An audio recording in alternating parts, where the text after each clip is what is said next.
You've got to be honest about these things. You cannot lie to yourself about alcohol and drugs and how it's affecting you or your family members. Hi, my name's Ken Seal, and let's keep talking addiction. Okay, today we're going to discuss a very, very important subject, and that subject is called denial or denial management. And before I get started on this subject, I'd just like to mention that I was very lucky. Years ago, I was the program coordinator at a treatment center in Berkeley, California. And the people that founded that treatment center happened to be good friends with a gentleman by the name of Terrence Gorski. And he was one of the premier experts on denial management, relapse, and recidivism.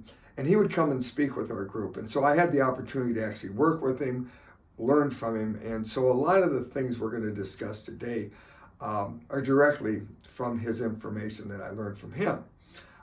Handout number 3, I think back in 2001, was going to be the list of the things that I show as the different denial management areas that we're going to look at. Okay, so denial management.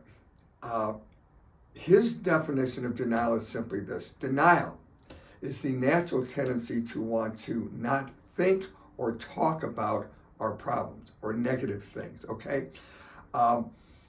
And it really, if you think about it, it makes sense. Nobody wants to dwell on negative things. If something negative pops into your head, you want to push it aside, okay? What's going on here, quite frankly, is the part of the brain that's called the limbic system. Now, the limbic system is in charge of things that happen in your brain that you don't have any control of, okay? It is in charge of the fight and flight response that you might have, okay? It is in charge of blood flow. It's in charge of memory. It's in charge of things that, again, you don't have any control of, but it is there to help protect you, okay? These are things that you don't have any control over, all right? Now, again, it's the natural tendency to not want to think or talk about your problems. So your brain is naturally pushing these things aside. And if you think about it, it makes good sense. I mean, imagine that you put your hand over some fire. Now, obviously, it's going to burn your hand, so you're going to move your hand. And everybody understands, okay, we want to avoid pain, physical pain. But it also works the same way with mental pain. When you have mental pain, you want to push it aside. And that's part of the limbic system's job, is to help you with that. Now, the second part of this is that it's automatic and it's unconscious. You don't actually realize that it's happening. You just don't realize that it's happening. Now, again, you put your hand over fire. What happens is that the fire heats up the nerves on your hand, sends a message up your arm, across your shoulder into your brain, taps on the control center up there in your brain, and the guy that runs the control center looks through the manual and goes, oh, burn fire. He says, move your hand. And so the message goes back down and you move your hand. Now, does it take that long to happen? No, it doesn't. Hand over fire, burn, move it. It's automatic and it's unconscious. And that's what your brain does. Your brain will automatically and unconsciously help you to avoid mental pain, mental anguish. All right? Plus the fact that if you keep pushing these types of thoughts aside, it becomes habitual. The more you do it, the easier it is to push aside negative thoughts. Okay? So, again, denial, it's a natural tendency to not want to think or talk about negative things, and it is automatic and it's unconscious. Now, the question is lying to yourself, which is what you're doing, is that healthy?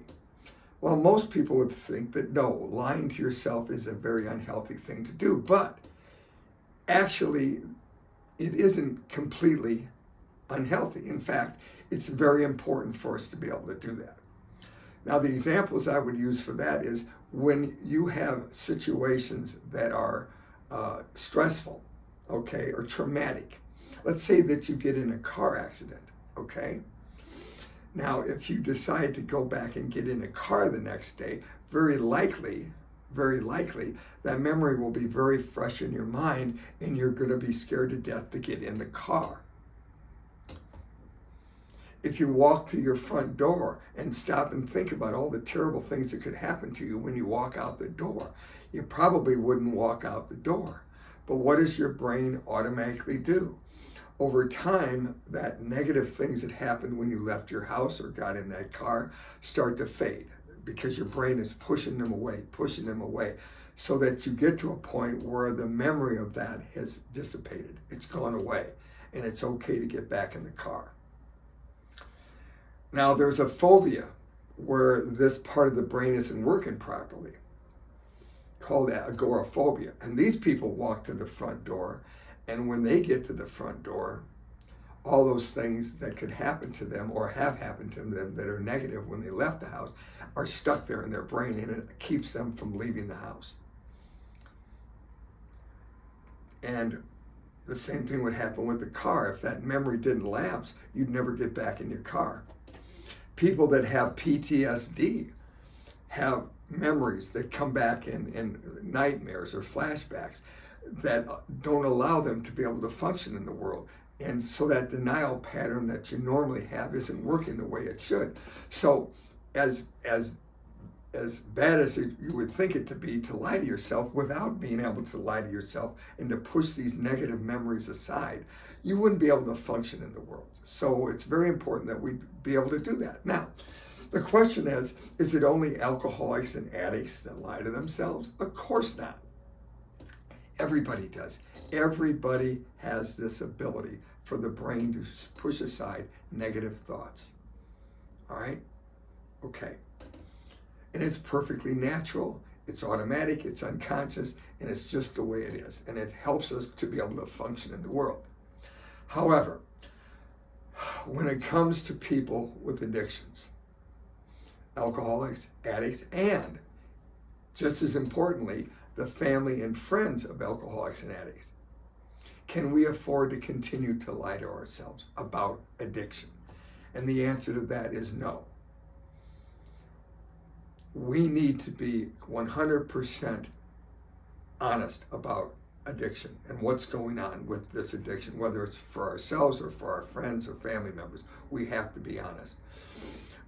In Alcoholics Anonymous, on page 58, it talks about how it works. And they basically say, and I'm paraphrasing here, those people who cannot recover are incapable of rigorous honesty.